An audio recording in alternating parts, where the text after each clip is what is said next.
Hey guys, today I thought we could take a look at the AD carry changes that are coming in 8.11, which isn't next patch, but the one after. So in like 3 weeks. I played a few games on the PvE to test those new items, see how they felt. So now we can finally have a look at all the changes and I can give you an idea of how they kind of feel to play. Like how Infinity Edge sounds broken when you put true damage onto it, but actually when you play it, it's not that good. This will 100% change the bot lane though, change what you're building, and change how you play as well. By the way, me and my brother Foxshop are going to be having a giggle playing some weird and wacky versions of these builds and items and stuff on stream together. There'll be a link for his stream down below. Come on to watch, you can see these in action, how they actually work and stuff. It's always quite fun when we play together as well. There'll be an RP giveaway after every single game as well, so loads of different winners. So the short version of all these item changes are the crit champions are nowhere near as good as they are now. We have way more variety for what we can build, whether we want more early power or late game power, but AD carry is going to be harder to play while we get used to everything. The slightly longer version, but still short version, is that Infinity Edge has been reworked and it feels way worse. Essence Reaver has been reworked and is actually really good though. It's a sick item, it's really fun. There is a new aggressive keystone, a new aggressive item. Arm penetration is much better again.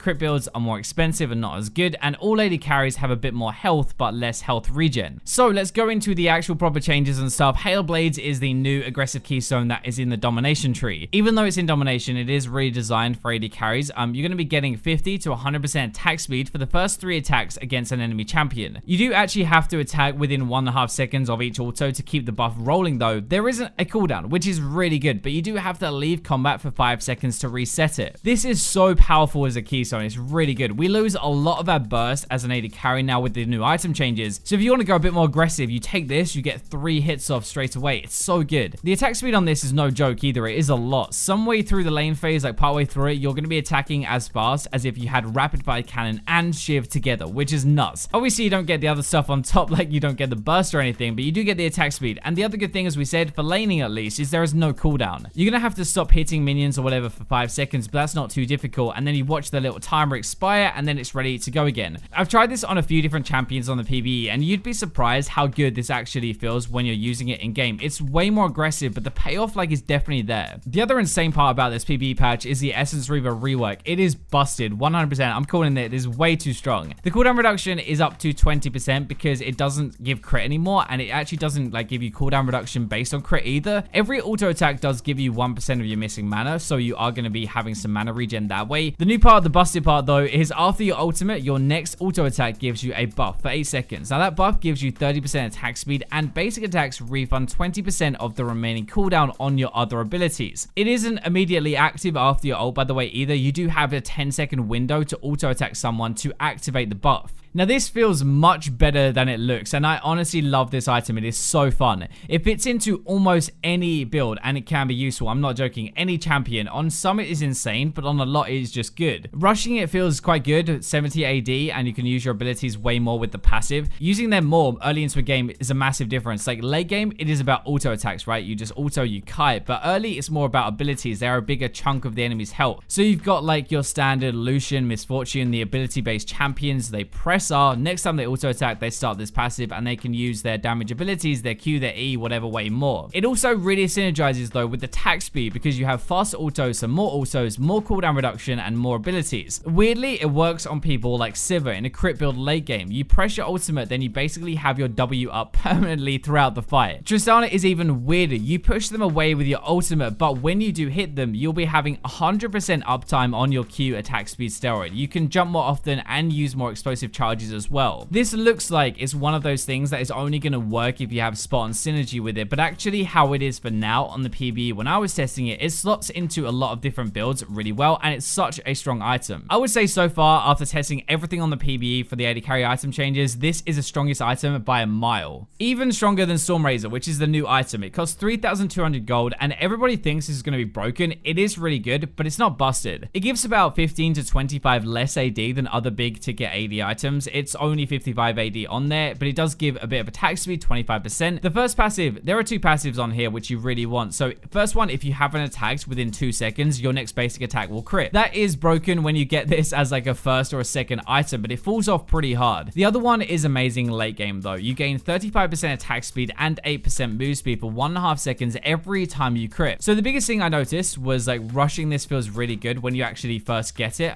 You do effectively double damage for your first auto attack. When they don't have a lot of health early game, that is a really good chunk and it gives you a massive advantage. It has no cooldown, right? You just have to exit combat, well, wait 2 seconds, and this is very easy to abuse in the lane phase because of that. It is beastly if you want to pop off and you want to fight a bit more early. It's still quite strong at 2 items as well, but then you're going to suck a little bit after. The problem is, if you build AD, you're going to get a bigger crit, which is great for Stormrazor because it's guaranteed. You get more use of that and stuff, but if you do that, you have no attack speed until 3 items, which honestly sucks dong, and your damage after the first hit is going to be a lot lower. The other option is obviously then to build attack speed, right? But the crits don't get bigger and it starts to fall off a lot harder. I tried Stormrazor and Rapid Fire Cannon for a cheeky long range crit, but it doesn't do as much as you would think. You'd also have thought that like Stormrazor and Infinity Edge would be sick, but actually not really. It just doesn't feel that good. When you get to 3+ items, maybe even 4, you're using the other passive a lot more, the attack speed and the move speed. Then it's really good. It's solid. 1 attack speed item and Stormrazor, the attack speed there, that is going to be more than enough for a normal build. You get to late game with an attack speed steroid and a move speed steroid, and any AD carry is going to love that. It is really good for team fights. The issue though is that mid game there is like a lull period, I guess, where if you get this early, you're still kind of powering up. That kind of moves into another issue as well. So let's talk about crit strike, right? So crit changes, Zeal is now going to be 1300 gold, so it's 100 more, and they also have 5% less crit on them. All upgrades are 200 gold more though, and up to 2800 gold now. So all attack speed items, Runins, Phantom Dance or whatever, they do exactly the same apart from costing more. It just takes a little bit longer to get these in the game. It's not the end of the world, but it is combined with the Infinity Edge rework a lot worse. So the Infinity Edge changed then. 10 more AD. This item path has been changed to 2 BF swords as well. Cloak of Agility, by the way, that purple thing, that has been removed from the game. You can no longer buy that. So it doesn't increase crit damage anymore at all. That passive is gone, but it does double your crit chance now, and 20% of crits do true damage, but on the PB version right now, that true damage only applies to champions. So first off, losing a crit damage bonus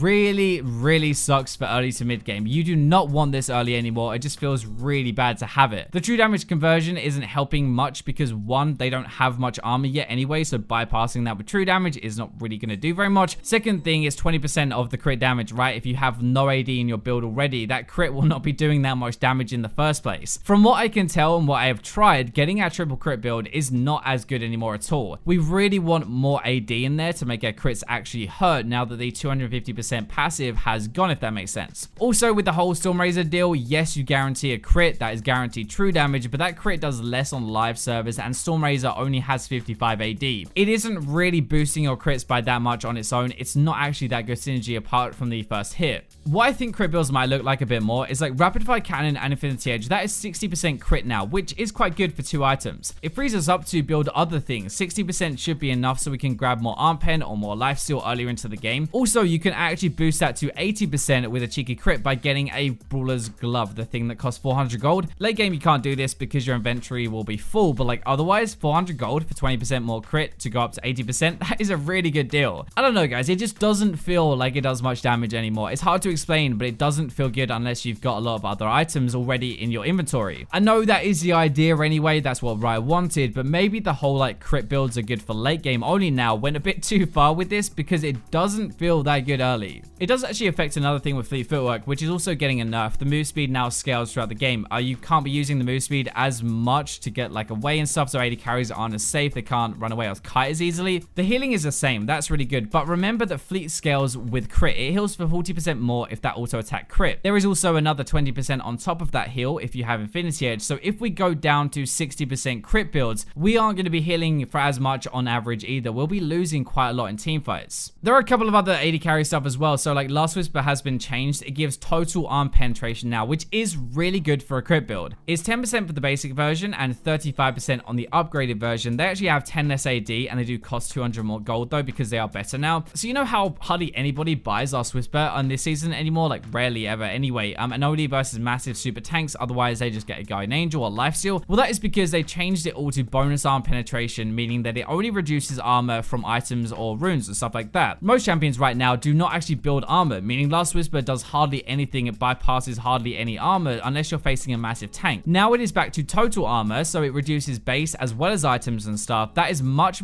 better and now almost required as a core build again. The main thing that this really means is that tanks should die a bit faster late game, and so should AD carries or people not building armor or not very much armor. Every champion actually has a good amount of reduction late game just from base armor stats, so Last Whisper will boost boost your damage by a good amount again, and you're actually going to want to pick it up. More Mortius has a few changes as well though, like 10 more AD, 5 more magic resist, the shield is now 350. Guardian Angel is going to be the same cost overall, but you get a chain vest in here now because you're getting 10 more armor from it and 5 more AD. Blithering King, Bloodthirster are 200 gold cheaper, but these stats are completely the same. It's just a few like better options for defensive items for AD carries. A lifesteal being cheaper is really nice for us. If you think about it, it actually offsets the crit changes, because if you get this afterwards, the crit items are 200 gold more and these are 200 gold less now. The last major thing that you're going to have to really know is that all AD carries are getting their base stats changed as well. So the armor is going to be lowered by 5, base health increased by 6 to 20 depending on the AD carry, health per level increased by 6, but health regen lowered by 2 to 2.5 depending on the AD. All ADs are pretty much the same, but the idea is to make them hard to play in lane, take more damage from auto attacks, and not regen as much health back either. The only good part out of this really is that late game we will have more health, not a massive amount, but like an extra 100 maybe. So there you go, those are the AD carry changes all wrapped up and what they actually feel like as well. Hope you enjoyed the video and a little look. I tried to test these before I did this video. Make sure to come check the stream if you fancy, but for now I will leave you with the robots.